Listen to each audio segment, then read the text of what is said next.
Est-ce que tu t'attendais à gagner? Pas du tout. Pas du tout. Après, comme j'avais dit à la première interview, c'est que pour moi, que je gagne ou pas, j'avais déjà gagné, parce que j'avais eu ma transformation et le bien-être que j'ai maintenant. Donc d'une part, j'avais déjà gagné, et là, je m'y attendais pas en fait. Quand on dit J, déjà on dit le numéro, j'avais pas retenu mon numéro, J, ouais. Le collègue à côté de moi, il me regarde, il me dit, je crois que c'est toi, je dis, oh, je pense pas. Et là, quand on dit Jennifer, ouais, ça a été l'émotion, quoi. Jamais j'aurais pensé gagner. Jamais. Quand tu gagnes ce prix, tu penses à des personnes en particulier ou c'est toi toute seule? Non, mes enfants et ma maman, voilà. Parce que quelque part c'est pour eux, parce que ma maman est toute seule en Lorraine, j'ai plus de papa. Et étant maman séparée, pour mes enfants, les fins de mois c'est difficile hein, quand on est toute seule. Et du coup c'est vrai que j'ai été bouleversée, enfin j'ai eu beaucoup d'émotions parce que j'ai pensé à eux et je vais pouvoir enfin leur faire des cadeaux, enfin voilà, pouvoir vivre entre guillemets normalement, sans compter les fins de mois à chaque fois, quoi.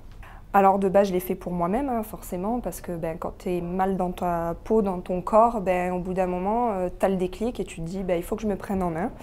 Comme je disais, c'était pas facile de me lancer étant donné que je travaille loin. Je fais minimum quand même 300 km tous les jours pour aller à mon travail, plus la semaine où j'ai mes enfants. Et du coup je me suis lancée, donc avant tout c'était un challenge pour moi. Je l'ai vu hein, au niveau confiance en moi, parce qu'après 2 grossesses, ça m'arrivait de pleurer, de ne plus vouloir m'habiller. Voilà, je mettais les pantalons, les joggings de mon ex. Voilà, je m'habillais vraiment à l'arrache, on va dire. Je n'osais pas mettre de belles choses parce que je ne me sentais pas bien tout simplement dans mon corps. Et ça m'a permis d'avoir une autre approche au niveau de la nourriture aussi, notamment de manger plus sain, pas des produits industrialisés. Du coup, comme je disais à certains participants, c'est vrai qu'après, quand je m'autorise des gourmandises, je les savoure plus. Et après aussi pour les autres en disant, moi j'ai réussi, pourquoi pas vous? Si vous êtes mal dans votre peau, si vous souffrez de troubles alimentaires, des troubles du comportement alimentaire, que vous soyez anorexique ou boulimique ou obèse, faites-le. Faites-le parce que c'est pas que physique, c'est mental. Et de toute façon, tout passe par la tête. Donc, autant pour moi que pour les autres, en faisant ce challenge, j'ai envie de montrer que voilà, si moi j'ai réussi, vous aussi vous pouvez le faire. Avec un peu de volonté et du mental, tout le monde peut réussir à avoir une transformation. Alors déjà, je me suis construit un rythme, que j'ai pas avec le boulot c'est difficile vraiment, mais j'ai réussi à me cadrer les choses en fait, plus traîner dans le canapé, etc. Je prends plaisir à m'habiller, donc voilà, je me sens jolie par rapport à ce que j'étais avant. Donc ça c'est c'était le plus gros challenge pour moi. Donc voilà, ça m'a apporté confiance en moi, changement d'habitude de vie, de méthode alimentaire et je le vois sur la santé. Je le vois sur la santé, je suis moins essoufflée, je suis moins, voilà, je suis mieux. J'ai encore du mal à réaliser parce que là pour le moment c'est qu'une pancarte.